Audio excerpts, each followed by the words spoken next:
Welcome back to stock talk with BK ji. इस बार हमने मोमेंटम स्टॉक आइडियाज़ पे चर्चा करने के लिए 3 स्टॉक चुने हैं। Vodafone Idea limited, Aegis logistic limited, Ramakrishna forging limited. तो चलो देखते हैं एक के बाद एक स्टॉक का चार्ट। यहाँ पे आप देख सकते हो वोडाफोन आइडिया का वीकली चार्ट है। आइडिया ने जनवरी 2018 में 71 का भाव से एक अपना डाउनटर्न स्टार्ट किया। स्टॉक एवरेज इसके नीचे ट्रेड करने लगा, सुपर ट्रेंड नेगेटिव मोड में आ गई।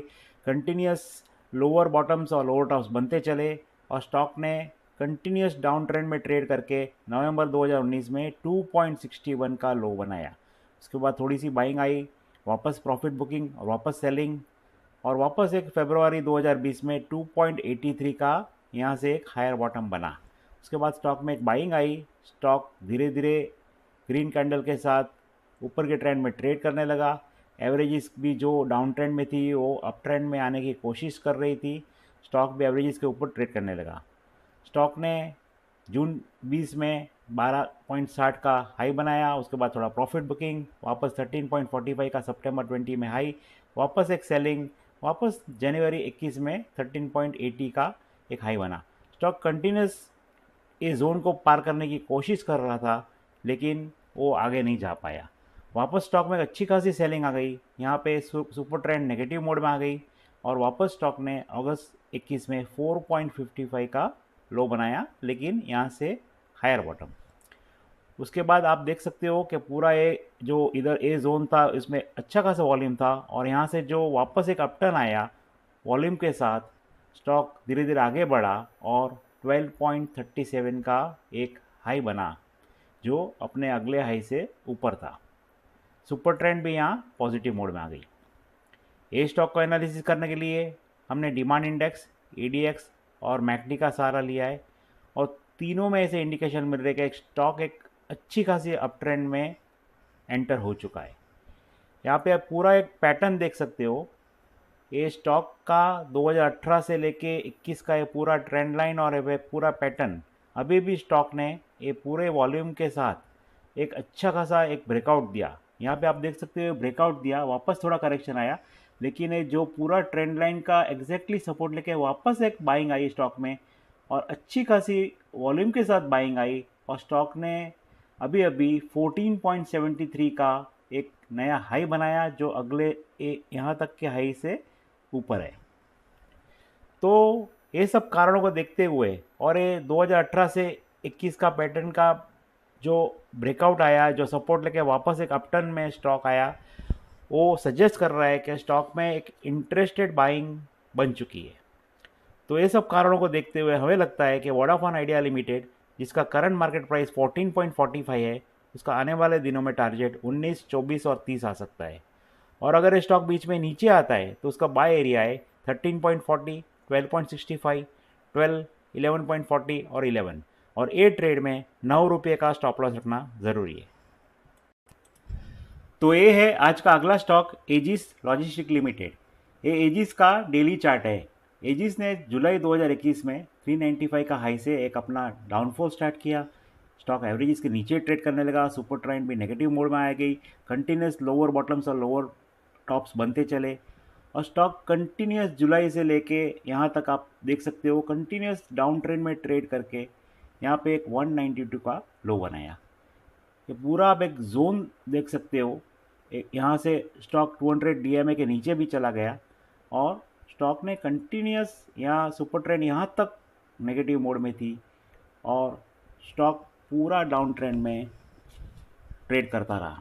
उसके बाद स्टॉक में आप देख सकते हो अच्छे खासे वॉल्यूम के साथ एक ग्रीन कैंडल बनी। ये पूरा जो पैटर्न था उसका एक ब्रेकआउट आया, स्टॉक एवरेज के ऊपर ट्रेड करने लगा, सुपर ट्रेंड भी यहाँ से पॉजिटिव मोड में आ गई। ए स्टॉक को एनालिसिस करने के लिए हमने रेट ऑफ चेंज, एडीएक्स और मैकडी का सहारा लिया है और तीनों में ऐसा लग रहा है कि स्टॉक अभी अपना जो फॉल था वो सप्लाई ख़त्म हो चुकी है और एक अप ट्रेंड में एंटर हो चुका है। तो ये स्टॉक में जो ये ब्रेकआउट आया उसके बाद कंटिन्यूस आप देख सकते हो स्मॉल कैंडल्स लेकिन विद इन दिस कैंडल एक प्रॉफिट बुकिंग जोन। अभी भी स्टॉक ने यहाँ पे जो बीच में जो 243 का जो बड़ा ग्रीन कैंडल का हाई बना था उसको पार करके एक अच्छे खासे वॉल्यूम के साथ एक दूसरी ग्रीन कैंडल और 249 का एक नया हाई बनाया है। तो ये पूरा जो फॉल आया और अभी जो ब्रेकआउट वॉल्यूम के साथ आया, तो हमें लगता है कि जो पूरा फॉल ख़त्म हो चुका है और नया एक इंटरेस्ट, एक नया बाइंग शुरू हो चुका है और ये स्टॉक अभी आने वाले दिनों में आगे बढ़ेगा। तो एजिस लॉजिस्टिक लिमिटेड, जिसका करंट मार्केट प्राइस 248 है, उसका आने वाले दिनों में टारगेट 293, 315 और 330 आ सकता है। और अगर ये स्टॉक बीच में नीचे आता है तो उसका बाय एरिया है 235, 227, 220, 214 और 209, और ए ट्रेड में 190 का स्टॉप लॉस रखना ज़रूरी है। तो ये है आज का आखिरी stock, Ramakrishna forging limited. RK forging ने अगस्त 2021 में 842 के भाव से अपना अपमूव स्टार्ट किया। धीरे धीरे स्टॉक एवरेज के ऊपर ट्रेड करने लगा, एवरेज भी अप ट्रेंड में ट्रेड करने लगी। कंटिन्यूस एवरेज का सपोर्ट लेते हुए स्टॉक ने अक्टूबर 21 में 1260 का हाई बनाया। उसके बाद थोड़ा सा सेलिंग आया, 1156 का एक लो, वापस एक ऊपर जाने की कोशिश, लेकिन एक प्रीवियस हाई को पार करने में असफल, वापस सेलिंग स्टॉक में, लोअर टॉप्स, और स्टॉक ने इंटरमीडिएट बॉटम तोड़ के डाउन ट्रेंड में ट्रेड करना स्टार्ट कर दिया। स्टॉक एवरेज को नीचे ट्रेड करने लगा और धीरे धीरे स्टॉक नीचे आके 908 और 885 का एक नवंबर 21 में एक लो बनाया, लेकिन ये दोनों लो से हायर लो है।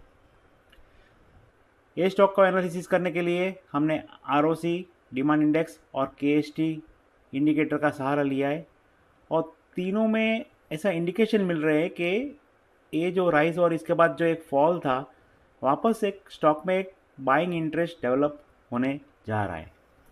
ये पूरा जो अक्टूबर 21 से लेके दिसंबर 21 का एक ट्रेंड लाइन, और अभी अभी स्टॉक ने ये ट्रेंड लाइन को पार करके एक ग्रीन कैंडल देके एक ब्रेकआउट वॉल्यूम के साथ दे दिया है और 979 का एक हाई बनाया है।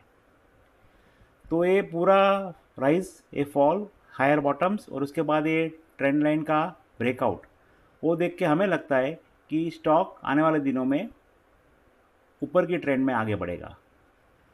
तो आरके फॉर्जिंग लिमिटेड, जिसका करंट मार्केट प्राइस 965 है, उसका आने वाले दिनों में टारगेट 1072, 1115 और 1140 आ सकता है। और अगर स्टॉक बीच में नीचे आता है तो उसका बाय एरिया है 957, 943, 932, 925 और 914, और ये ट्रेड में 880 का स्टॉप लॉस रखना ज़रूरी है।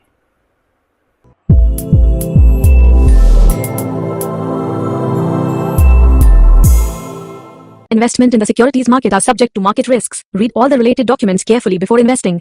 We, Venture Securities Limited, SEBI registration number, INH 0000001634, its analysts and associates with regard to this video hereby solemnly declare and disclose that we do not have any financial interest of any nature in the company. We do not individually or collectively hold 1% or more of the securities of the company. We do not have any other material conflict of interest in the company. We do not act as a market maker in securities of the company. We do not have any directorships or other material relationships with the company. We do not have any personal interests in the securities of the company. We do not have any past significant relationships with the company such as investment banking or other advisory assignments or intermediary relationships. We are not responsible for the risk associated with the investment or disinvestment decision made on the basis of this video.